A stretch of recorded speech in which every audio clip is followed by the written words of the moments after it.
Hi friends, இனிய காலை வணக்கம். வாழ்க வளமுடன். எல்லோரும் சந்தோஷமாக ஆரோக்கியமாக இருங்க.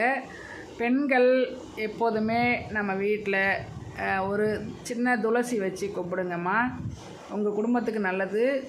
யமதர்மனே நம்ம வீட்டுக்கு வர்றதுக்கு பயப்படுறது இந்த துளசி மாடத்துக்கு தான். நம்ம வீட்டுக்கு நல்ல விஷயங்கள் நடக்கும், நல்லது நடக்கும். தினமும் துளசியை பார்த்துட்டே இருங்க, நல்லது நடக்கும். அப்புறம் பாசிட்டிவ் எனர்ஜி கிடைக்கும். உங்கள் கணவர் பிள்ளைங்கள்லாம் தீர்க்க ஆயுள் கொடுப்பார் அந்த விஷ்ணு பகவான். துளசி மாடம் வச்சு கும்பிடுங்கம்மா. உங்கள் வீட்டில் இடம் இல்லைனாலும் பரவாயில்ல, ஒரு சின்ன சனி மூலையில் ஒரு சின்ன டப்பாவில் கூட நீங்கள் ஒரு துளசி வச்சு கும்பிட்டு அதுக்கு ஒரு விளக்கேற்றுனீங்கன்னா, அகல் வச்சு விளக்கேற்றுங்க.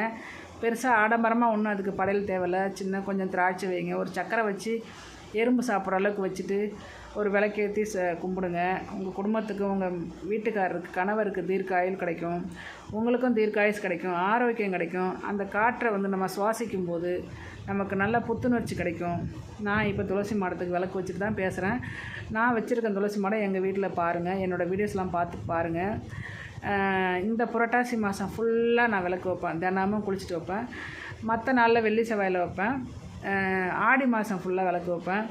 என்னால் வயதான வயசாகிடுச்சா, ரொம்ப தலைவலி அதிகமாக வரதுனால தலை குளிக்கிறதில்ல.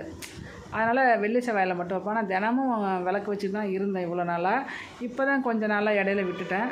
ஆனால் தினமும் விளக்கு வச்சு சாமி கும்பிட்றது நல்லது.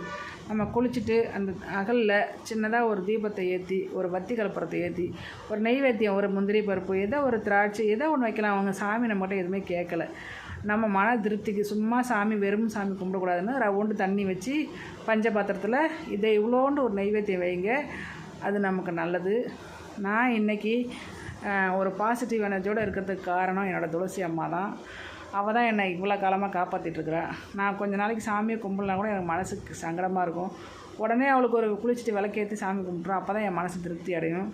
பெண்கள் கண்டிப்பாக நீங்கள் ஒரு துளசி வச்சு கும்பிடுங்க. உங்கள் கணவருக்கு ஆயுள் கெட்டி பசங்க நல்லா இருப்பாங்க. கந்திஷ்டி இருக்காது நம்ம வீட்டில். அப்புறம் போகிற காரியம் நல்லது. அந்த துளசியை பார்த்துட்டு போனால் அந்த காரியம் நல்லா நடக்கும். வீட்டுக்காரரை வெளியில் அனுப்பும்போது துளசியை பார்த்துட்டு போக சொல்லுங்கள். துளசி இலையை வெளிநாட்டுக்கெலாம் போனாங்கன்னா நான் எங்கள் வீட்டுக்காரெலாம் அந்த துளசி இலையை பறித்து பேக்கில் வச்சு தான் துணிமணியாக எடுத்து வைப்பேன். அப்படிலாம் எங்கள் வீட்டுக்காரரை அனுப்பி விட்டு நல்லபடியாக வந்துடுவார். துளசியை இப்போ நாங்கள் பார்த்துட்டு போனோம்னா அந்த காரியம் வெற்றி அடையும். தயவுசெய்து முடிஞ்சு போன பாரம்பரியம் அது, பழைய பாரம்பரியம். அதை நம்ம பின்பற்றதுனால தான் நம்ம வாழ்க்கையில் ரொம்ப கஷ்டப்படணும்னு நான் நினைக்கிறேன். நாங்கள் எல்லாம் இப்போ ஆரோக்கியமாக சந்தோஷமாக தான் இருக்கோம். ஆனால் கொஞ்சம் பண குறைச்சலாக இருக்குது. அது பரவாயில்ல. எது கிடைக்கணும் நமக்கு ஏதாவது ஒரு குறைகள் வச்சுட்டு தான் இருப்பான் கடவுள். அதனால் எல்லாத்தையும் நிறைவேற்றிட்டா நம்ம எதுக்கு பிறந்தோம்? அதனால் எல்லோரும் நாங்கள் ஆரோக்கியமாக இருக்கோம். நீங்களும் சந்தோஷமாக இருக்கணும்.